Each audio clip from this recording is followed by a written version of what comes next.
ADB আন্তর্জাতিক সংবাদে আপনাকে স্বাগতম। সংবাদের শুরুতেই থাকছে সংবাদ শিরোনাম। চলতি সপ্তাহেই ইরানে হামলা চালাতে পারে যুক্তরাষ্ট্র। যুক্তরাষ্ট্রের সঙ্গে উত্তেজনা, হরমুজ প্রণালীতে আকাশসীমা বন্ধ করল ইরান, যুদ্ধের মহড়ার ঘোষণা। উত্তর কোরিয়া ঘোষণা করতে যাচ্ছে নতুন পারমাণবিক পরিকল্পনা, চিন্তায় পশ্চিমা বিশ্ব। ইরাকে আল মালিকির ক্ষমতায় ফেরার পরিকল্পনা নিয়ে ট্রাম্পের আগাম হুঁশিয়ারি। ইরানে মুসাদের তৎপরতা রুখতে চীনের ব্যাপক পরিকল্পনা, নেতানিয়াহুর মাথায় হাত। রাশিয়া ইউক্রেন যুদ্ধ, 4 বছরে হতাহত দু দেশের 18 লক্ষাধিক সেনা। এতক্ষণ শুনছিলেন সংবাদ শিরোনাম, এখন জানাবো বিস্তারিত। চলতি সপ্তাহেই ইরানে হামলা চালাতে পারে যুক্তরাষ্ট্র। এ হামলায় দেশটির উচ্চপদস্থ কর্মকর্তাদের টার্গেট করা হতে পারে। মধ্যপ্রাচ্যের গালফ অঞ্চলের কর্মকর্তাদের বরাতে এ তথ্য জানিয়েছে সংবাদ মাধ্যম মিডল ইস্ট আই। তারা বলেছেন, হামলা এ সপ্তাহে হওয়ার সম্ভাবনা আছে, কিন্তু সময় আবার পরিবর্তনও হতে পারে। মঙ্গলবার মধ্যপ্রাচ্যে মার্কিন বিমানবাহী রণতরী এবং যুদ্ধজাহাজ পৌঁছেছে, যা ইরানের উপর সম্ভাব্য মার্কিন হামলার আশঙ্কা অনেকটাই বাড়িয়েছে। তবে ইরান জানিয়েছে, মার্কিন আগ্রাসনের বিরুদ্ধে প্রতিশোধ নিতে তারা প্রস্তুত। ইরানি কর্মকর্তারা বলেছেন, বিমানবাহী রণতরী ইউএসএস অ্যাব্রাহাম লিঙ্কন এবং বেশ কয়েকটি গাইডেড মিসাইল ডেস্ট্রয়ার মধ্যপ্রাচ্য অঞ্চলে প্রবেশ করেছে, যা মার্কিন সেনাবাহিনীর সেন্ট্রাল কমান্ডের অধীনে আসে। তারা বলেন, যদি ইরানে যুক্তরাষ্ট্র হামলা চালায়, তাহলে মার্কিন বিমানবাহী রণতরী লক্ষ্য করে শত শত ক্ষেপণাস্ত্র ছড়বে তেহরান। খবর টিআরটি ওয়ার্ল্ড, ইরনা ও আল জাজিরার। ইরানে হামলা চালালে দেশটির পাল্টা হামলা কেমন হবে সেটি নিয়ে এখন আলাপ আলোচনা চলছে। ওই কর্মকর্তারা বলেছেন, ট্রাম্প প্রশাসনের মধ্যে যে আলোচনা চলছে সেটি এখন অনেকটাই উত্তপ্ত। ইরানে গত মাসের শেষ দিকে সরকার বিরোধী আন্দোলন শুরু হয়, যা কঠোরভাবে দমন করে দেশটির সরকার। ওই সময় থেকেই বিক্ষোভকারীদের হত্যার অজুহাতে ইরানে হামলার হুমকি দিয়ে আসছে যুক্তরাষ্ট্র। ইরান যখন বিক্ষোভ নিয়ন্ত্রণে নিয়ে আসে, তখন বিক্ষোভকারীদের সরকারি প্রতিষ্ঠান নিয়ন্ত্রণে নেওয়ার আহ্বান জানিয়েছিলেন মার্কিন প্রেসিডেন্ট ডোনাল্ড ট্রাম্প। কিন্তু তিনি 2 দিন পরই আবার বলেন, সরকার বিক্ষোভকারীদের আর হত্যা করছে না, যা ইঙ্গিত করেছিল ট্রাম্প হামলার পরিকল্পনা বাদ দিয়েছেন। তবে অনেকে বলেছিলেন, ইরানে হামলার আগে পরিকল্পনা আড়াল রাখতে তিনি এমন মন্তব্য করেছিলেন। যদিও কেউ কেউ আবার বলেছেন, ট্রাম্প সত্যিই হামলার ইচ্ছা থেকে সরে গেছেন। ইরানে চরম উত্তেজনার মধ্যে যুক্তরাষ্ট্রের সঙ্গে আলোচনা করে সৌদি আরব, কাতার এবং ওমান। এই 3টি দেশ ইরানে সরাসরি হামলার বিরোধিতা করে। মার্কিন একটি সূত্র মিডল ইস্ট আইকে অবশ্য জানিয়েছে, ওই সময় হামলা না চালানো ছিল সাময়িক। দেশটির একটি গোয়েন্দা সূত্র জানিয়েছেন, ট্রাম্প এখনও ইরানের সরকার পরিবর্তনের পরিকল্পনা বাদ দেননি। এদিকে ইউএস সেন্ট্রাল কমান্ড এক্সে একটি পোস্টে জানায়, লিঙ্কনের স্ট্রাইক গ্রুপ এই অঞ্চলে পৌঁছেছে। জাহাজগুলোকে বর্তমানে আঞ্চলিক নিরাপত্তা ও স্থিতিশীলতার জন্য মধ্যপ্রাচ্যে মোতায়েন করা হয়েছে। গত সপ্তাহে এ বিষয়ে মার্কিন প্রেসিডেন্ট ডোনাল্ড ট্রাম্প বলেছিলেন, ওয়াশিংটন এই অঞ্চলে পরিস্থিতি পর্যবেক্ষণে একটি বিশাল নৌবহর পাঠাচ্ছে। যুক্তরাষ্ট্র গত জুন মাসে ইরানের বিরুদ্ধে 12 দিনের যুদ্ধে ইসরায়েলকে সমর্থন করে হামলা চালায়। এছাড়া ট্রাম্প গত সপ্তাহে ইরানের বিরুদ্ধে নতুন সামরিক হামলার হুমকি থেকে সরে আসতে দেখা গেলেও তিনি কখনোই বিকল্পটি বাতিল করেননি। যুক্তরাষ্ট্রের সঙ্গে উত্তেজনার মধ্যে হরমুজ প্রণালীতে আকাশসীমা বন্ধ করল ইরান, যুদ্ধের মহড়ার ঘোষণা। মধ্যপ্রাচ্যে মার্কিন সামরিক সরঞ্জাম পৌঁছনোর কয়েক ঘণ্টা পরে হরমুজ প্রণালীর কাছে আকাশসীমায় সরাসরি গুলি চালানোর মার্কিন কার্যকলাপের ঘোষণা দিয়েছে ইরান। এ কারণে বিমান বাহিনীর কাছে একটি নোটিশ জারি করেছে, যা অঞ্চলে তীব্র উত্তেজনার প্রতিফলন। মঙ্গলবার 27 জানুয়ারি প্রকাশিত হয়েছে নোটিশটি। এতে বিমান চলাচল সংক্রান্ত সতর্কতায় বলা হয়েছে, ইরানি বাহিনী 27 থেকে 29 জানুয়ারি পর্যন্ত প্রণালীর চারপাশে 5 নটিক্যাল মাইল ব্যাসার্ধের মধ্যে লাইভ ফায়ার মহড়া চালাবে। নোটিশে বলা হয়, নির্দিষ্ট এলাকার আকাশসীমা ভূমি স্তর থেকে 25,000 ফুট পর্যন্ত মার্কিন কার্যকলাপের সময়টা বিপজ্জনক বলে ধরা হবে। হরমুজ প্রণালী বিশ্ব বাণিজ্যের জন্য একটি সামরিক বাধা, যেখানে প্রতিদিন লক্ষ লক্ষ ব্যারেল অপরিশোধিত তেল এখান দিয়ে যাতায়াত করে। সেখানে যে কোনো বিঘ্ন প্রায়শই আন্তর্জাতিক জ্বালানি বাজারে সংকট সৃষ্টি করে এবং ভূ-রাজনৈতিক উদ্বেগকে বাড়িয়ে তোলে। এদিকে ইরানের অঞ্চলে মার্কিন সামরিক তৎপরতা বৃদ্ধির মধ্যে NOTAM SATAM এই পদক্ষেপ গ্রহণ করেছে ইরান, কারণ মার্কিন বিমানবাহিনীও বিশাল এলাকা জুড়ে প্রস্তুতিমূলক মহড়ার ঘোষণা করেছে, যা অঞ্চলে মার্কিন টেকসই ক্ষমতা প্রদর্শন করার। ওয়াশিংটনের কর্মকর্তারা বলেছেন, তেহরানের সঙ্গে মোকাবেলা করার জন্য সমস্ত বিকল্প এখনও টেবিলে রয়েছে, যার মধ্যে সামরিক পদক্ষেপের সম্ভাবনাও রয়েছে, কারণ মার্কিন যুক্তরাষ্ট্র এবং ইসরায়েল ইরানের প্রভাব মোকাবেলা করতে চেষ্টা করছে। এর আগেও ইরানের সঙ্গে ১২ দিনের সংঘর্ষে ইসরায়েলকে সমর্থন করে হামলা চালায় যুক্তরাষ্ট্র।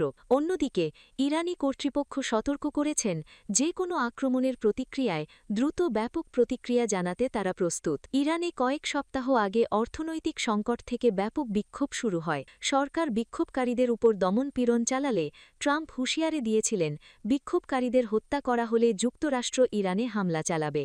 পরে ইরান বিক্ষোভকারীদের মৃত্যুদণ্ড দেওয়া থেকে সরে আসে। এদিকে ইরানের সঙ্গে উত্তেজনার মধ্যে মধ্যপ্রাচ্যে যুক্তরাষ্ট্রের যুদ্ধজাহাজ এবং সামরিক সরঞ্জাম পৌঁছেছে। কর্মকর্তারা রয়টার্সকে জানিয়েছেন, বিমানবাহী রণতরী USS অ্যাব্রাহাম লিঙ্কন এবং বেশ কয়েকটি গাইডেড মিসাইল ডেস্ট্রয়ার মধ্যপ্রাচ্য অঞ্চলে প্রবেশ করেছে, যা মার্কিন সেনাবাহিনীর সেন্ট্রাল কমান্ডের অধীনে আসে। তারা বলেন, যদি ইরানে যুক্তরাষ্ট্র হামলা চালায় তাহলে মার্কিন বিমানবাহী রণতরী লক্ষ্য করে শত শত ক্ষেপণাস্ত্র ছুড়বে তেহরান।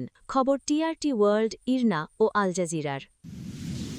উত্তর কোরিয়া ঘোষণা করতে যাচ্ছে নতুন পারমাণবিক পরিকল্পনা, চিন্তায় পশ্চিমা বিশ্ব। উত্তর কোরিয়া শিগগিরই নতুন পারমাণবিক পরিকল্পনা ঘোষণা করতে যাচ্ছে। দেশটির নেতা কিম জং উন জানিয়েছেন, আসন্ন ক্ষমতাসীন ওয়ার্কার্স পার্টির কংগ্রেসে দলীয় সর্বোচ্চ বৈঠক দেশের পারমাণবিক প্রতিরোধ ক্ষমতা আরও শক্তিশালী করার জন্য নতুন কর্মপরিকল্পনা প্রকাশ করা হবে। মঙ্গলবার কিম একটি ব্যালিস্টিক ক্ষেপণাস্ত্র পরীক্ষার তত্ত্বাবধানের সময় এই কথা জানান। রাষ্ট্রীয় সংবাদ সংস্থা KCNA জানিয়েছে, কিমের বক্তব্য অনুযায়ী এই পরিকল্পনার মূল উদ্দেশ্য দেশের পারমাণবিক যুদ্ধ প্রতিরোধ ক্ষমতা জোরদার করা। তিনি আরও দাবি করেন, এই ক্ষেপণাস্ত্র পরীক্ষার ফল শত্রুদের জন্য মানসিকভাবে বড় চাপ তৈরি করবে। পরীক্ষায় কিম জং উনের সঙ্গে শীর্ষ সামরিক ও রাজনৈতিক কর্মকর্তারা উপস্থিত ছিলেন। এ সময় কিমের কন্যাও সেখানে ছিলেন। পরীক্ষার অংশ হিসেবে একটি বড় ক্যালিবারের মাল্টিপল রকেট লঞ্চার থেকে একসঙ্গে 4টি ক্ষেপণাস্ত্র নিক্ষেপ করা হয়। কিম জানান, ক্ষেপণাস্ত্রগুলো প্রায় 358 কিলোমিটার দূরের সাগর এলাকা লক্ষ্যবস্তুতে আঘাত হানে। জাপানের গণমাধ্যমের প্রতিবেদনে বলা হয়েছে, ক্ষেপণাস্ত্রগুলো জাপান সাগরের দিকে ছোড়া হয় এবং এর মধ্যে অন্তত 2টি ক্ষেপণাস্ত্র উত্তর কোরিয়ার এক্সক্লুসিভ ইকোনমিক জোনের বাইরে পড়ে। বিশ্লেষকদের মতে আসন্ন পার্টি কংগ্রেসে কিম জং উন ঘোষণা করতে পারেন যে উত্তর কোরিয়ার পারমাণবিক সক্ষমতা এখন সর্বোচ্চ পর্যায়ে পৌঁছেছে। এই পরিকল্পনা আন্তর্জাতিক সম্প্রদায়ের জন্য নতুন উদ্বেগের সংকেত বহন করছে। ইরাকে আল মালিকির ক্ষমতায় ফেরার পরিকল্পনা নিয়ে ট্রাম্পের আগাম হুঁশিয়ারি। যুক্তরাষ্ট্রের প্রেসিডেন্ট ডোনাল্ড ট্রাম্প ইরাককে সতর্ক করে বলেছেন, সাবেক প্রধানমন্ত্রী নুরি আল মালিকিকে আবার ক্ষমতায় আনার চেষ্টা করলে দেশটি দারিদ্র্য ও বিশৃঙ্খলার মধ্যে পড়তে পারে। ট্রাম্প মঙ্গলবার ২৭ জানুয়ারি সোশ্যাল মিডিয়ায় লিখেছেন, এটা আর ঘটতে দেওয়া উচিত নয়। যদি আল মালিকি নির্বাচিত হন, আমেরিকা ইরাককে সাহায্য করবে না। সাহায্য না পেলে ইরাক কখনোই সফল বা সমৃদ্ধ হতে পারবে না। ইরাককে আবার শক্তিশালী করুন। নুরি আল মালিকি ইসলামিক দাওয়া পার্টির নেতা এবং ২০০৬ থেকে ২০১৪ পর্যন্ত ২ বার ইরাকের প্রধানমন্ত্রী হিসেবে দায়িত্ব পালন করেছেন। সম্প্রতি শিয়া সমন্বয় জোট তাকে আবার প্রধানমন্ত্রী পদে মনোনীত করেছে।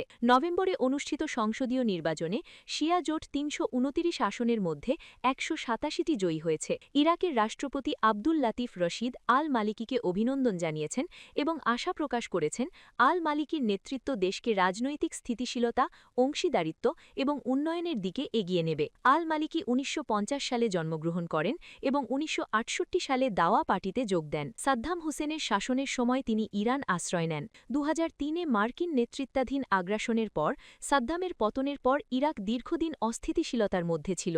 আল মালিকির প্রশাসনের সময়, বিশেষ করে ২০১৩-২০১৪ সালে ISIS ইরাকের বড় অংশ দখল করেছিল। মার্কিন বিশেষ দূত মার্ক সাবায়া সতর্ক করেছেন, ইরাকি নেতাদের বর্তমান সিদ্ধান্ত আগামী দিনে নির্ধারণ করবে দেশ শক্তিশালী ও সার্বভৌম হবে নাকি আবার খণ্ডিত ও পতনের পথে যাবে। বর্তমান পরিস্থিতি এবং আন্তর্জাতিক হুঁশিয়ারির মধ্যে ইরাকের ভবিষ্যৎ রাজনৈতিক স্থিতিশীলতা ও উন্নয়নের ওপর নির্ভর করছে। ইরানে মোসাদের তৎপরতা রুখতে চীনের ব্যাপক পরিকল্পনা।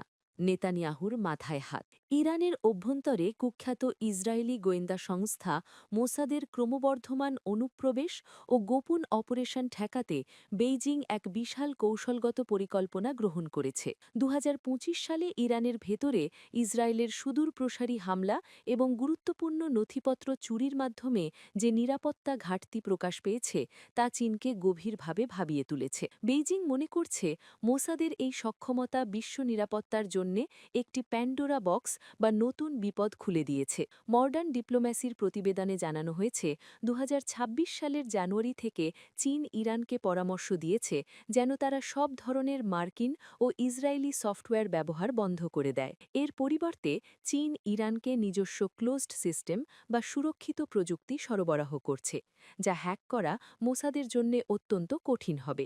এছাড়া ইরান মার্কিন জিপিএসের ওপর নির্ভরতা কমিয়ে চীনের তৈরি বেইডু নেভিগেশন সিস্টেমে সম্পূর্ণ স্থানান্তরিত হওয়ার পরিকল্পনা করছে। ২০২৫ সালের জুন মাসে ইসরায়েলের সাথে ১২ দিনের যুদ্ধের পর ইরানের ক্ষেপণাস্ত্র ভাণ্ডারের যে ক্ষতি হয়েছে তা কাটিয়ে উঠতে চীন সক্রিয়ভাবে সহায়তা করছে। প্রতিবেদনে উল্লেখ করা হয়েছে চীন ইরানকে সলিড ফুয়েল কেমিক্যাল যেমন সোডিয়াম পারক্লোরেট এবং নিখুঁত গাইডেন্স সিস্টেম সরবরাহ করছে। এর ফলে ইরানের ব্যালিস্টিক ক্ষেপণাস্ত্রগুলো আরও শক্তিশালী হবে এবং ইসরায়েলি গোয়েন্দারা এগুলোকে কারিগরিভাবে অকেজো করতে পারবে না। ইরানের আকাশসীমায় ইসরায়েলের আধিপত্য কমাতে চীন অত্যাধুনিক রাডার সিস্টেম YLC-8B এবং JY-27A সরবরাহে জোর দিচ্ছে। এই রাডারগুলো ইসরায়েলের স্টেলথ বা রাডার ফাঁকি দিতে সক্ষম F-35 যুদ্ধবিমান শনাক্ত করতে পারে। বেইজিংয়ের লক্ষ্য হল মধ্যপ্রাচ্যে শক্তির এমন এক ভারসাম্য তৈরি করা যেখানে ইসরায়েল এককভাবে আধিপত্য বিস্তার করতে না পারে। চীন শুধুমাত্র প্রযুক্তি দিয়েই ক্ষান্ত নয়, বরং তারা সাংহাই সহযোগিতা সংস্থা SCOর মাধ্যমে একটি আঞ্চলিক নিরাপত্তা কেন্দ্র স্থাপনের উদ্যোগ নিয়েছে। এর মাধ্যমে চীন, রাশিয়া এবং ইরান নিজেদের মধ্যে গোয়েন্দা তথ্য আদান-প্রদান করবে, যাতে মোসাদ বা সিআইএর যে কোনো গোপন নাশকমূলক কার্যক্রম আগেভাগেই নস্যাৎ করা যায়। বিশ্লেষকরা বলছেন ইরানের বর্তমান সরকারের স্থিতিশীলতা চীনের জন্য অত্যন্ত গুরুত্বপূর্ণ। বেইজিংয়ের বিশাল বিনিয়োগ প্রকল্প belt and road initiative BRI এবং জ্বালানি আমদানির পথগুলো যেমন হরমুজ প্রণালী এবং লোহিত সাগর সুরক্ষিত রাখতে ইরানের স্থিতিশীলতা অপরিহার্য। চীন মনে করে মোসাদের অনুপ্রবেশ যদি ইরান সরকারকে অস্থিতিশীল করে তোলে তবে তা সরাসরি চীনের অর্থনৈতিক স্বার্থে আঘাত হানবে। রাশিয়া ইউক্রেন যুদ্ধ ৪ বছরে হতাহত দুদেশের ১৮ লক্ষাধিক সেনা। রাশিয়া ইউক্রেন যুদ্ধের গত প্রায় ৪ বছরে নিহত, আহত ও নিখোঁজ হয়েছেন দুদেশের ১৮ লাখের বেশি সেনা। মার্কিন থিঙ্ক ট্যাঙ্ক সংস্থা centre for strategic and international studies CSIS গতকাল মঙ্গলবার এক প্রতিবেদনে উল্লেখ করেছে এ তথ্য। CSIS-এর প্রতিবেদনের তথ্য অনুযায়ী ইউক্রেনের সেনাবাহিনীর তুলনায় রুশ বাহিনীর ক্ষতিসাধন বেশি হয়েছে। যে ১৮ লাখের বেশি সেনা নিহত, আহত ও নিখোঁজ হয়েছেন তাদের মধ্যে ১২ লাখই রুশ বাহিনীর। এই ১২ লাখ রুশ সেনার মধ্যে নিহত হয়েছেন ৩,২৫,০০০-এর কিছু বেশি। বাকিদের বেশিরভাগই আহত হয়েছেন।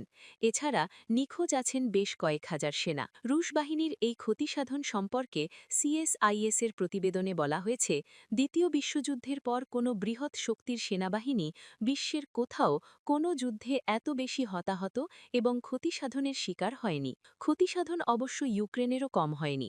গত ৪ বছরের যুদ্ধে ইউক্রেনের ৬ লাখেরও সেনা হতাহত ও নিখোঁজ হয়েছেন। CSIS-এর তথ্য অনুযায়ী ২০২২ সালের ফেব্রুয়ারি থেকে ২০২৫ সালের ডিসেম্বর পর্যন্ত ইউক্রেনীয় বাহিনীর ১ লাখ থেকে ১,৪০,০০০ সেনা নিহত হয়েছেন। গত প্রায় ৪ বছরের যুদ্ধে রাশিয়া এবং ইউক্রেনীয় বাহিনীর ১৮ লাখের বেশি সেনা নিহত, আহত ও নিখোঁজ হয়েছেন। যদি এ যুদ্ধ চলতে থাকে তাহলে ২০২৬ সালের বসন্তকাল পর্যন্ত এই সংখ্যা পৌঁছাবে প্রায় ২০ লাখে, বলা হয়েছে CSIS-এর প্রতিবেদনে। ক্রিমিয়া উপদ্বীপকে রুশ ভূখণ্ড হিসেবে আনুষ্ঠানিক স্বীকৃতির প্রতিশ্রুতি দিয়েও তা রক্ষা না করা এবং ন্যাটোর সদস্যপদের জন্য কিয়েভের তদবিরের জেরে কয়েক বছর ধরে টানাপড়েন চলার পর ২০২২ সালের ২৪শে ফেব্রুয়ারি থেকে ইউক্রেনে সামরিক অভিযান শুরু করে রুশ বাহিনী। রাশিয়ার প্রেসিডেন্ট পুতিনের নির্দেশে শুরু হওয়া সেই অভিযান এখনও চলছে।